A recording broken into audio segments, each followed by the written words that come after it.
In considering what makes me who I am, I first had to consider what the most important values and predominating conscious thoughts, and which ones occurred to me most regularly, and, well, even the fringe ones. After some consideration, I decided to share my philosophical views and views about my surroundings, as not just part of me, they make me up. There are many other facets to myself, as there surely are within every individual, despite repeated efforts to suppress such realism.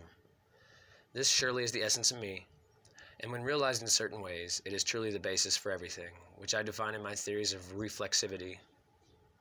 This truth is that the nature of life and the individual exists solely within harmonies, harmonious contradictions, like a resonance, which is the title of my presentation up here, and this presentation is, resonance.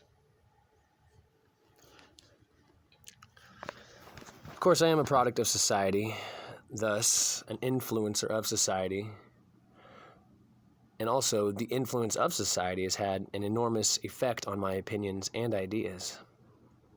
And the disturbance is that I'm not clearly able to realize some of the most direct efforts I was not able to. But everything coincides as it sort of creates a cycle of nature, an overcoming of self or any obstacle.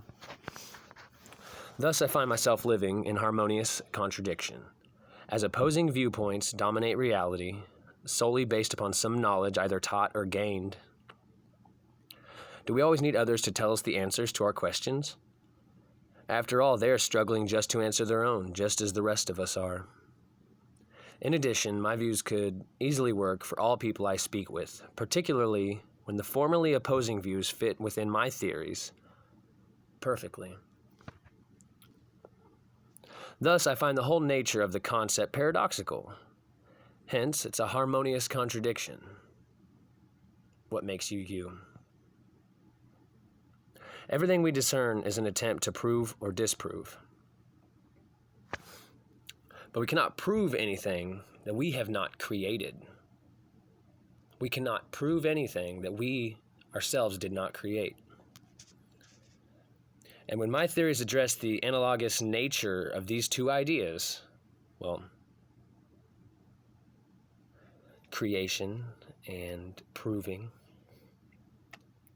Furthermore, I can address each individually and go to either pole or the multipolar truths. Seem to be a lot sometimes. So I often struggle with the concept of reality, especially explaining it to other people without some particular bend on the nature, whether it be a religious bend, a philosophical, occult even. Everyone seems to want a single pole from two, a void from noise, a light to seek. We all struggle with this concept of reality. But I find that the reality we are all in is physically existent, and it's only physically existent because of judgments and standards that we've created. More so, what can we do with these judgments and standards for our reality that we're in? It's all a choice. Every Christian and Buddhist alike deem judgment to be wrong. We don't judge another human. This hypocrisy creates skepticism within me from the very beginning. It's the old pitfall of love and forgiveness. However, I do address the nature of this hypocrisy within my theories, all in an attempt to understand it, which is what theories are, an attempt to understand something. And I realize at the same time that my definitions are limiting my very ability to see it for what it truly is, the collective conscious dream state, if you will, manufactured reality of our own. There are many harmonious contradictions, not just pervading reality, but creating it. And I'll be covering these more and more in the coming days and weeks.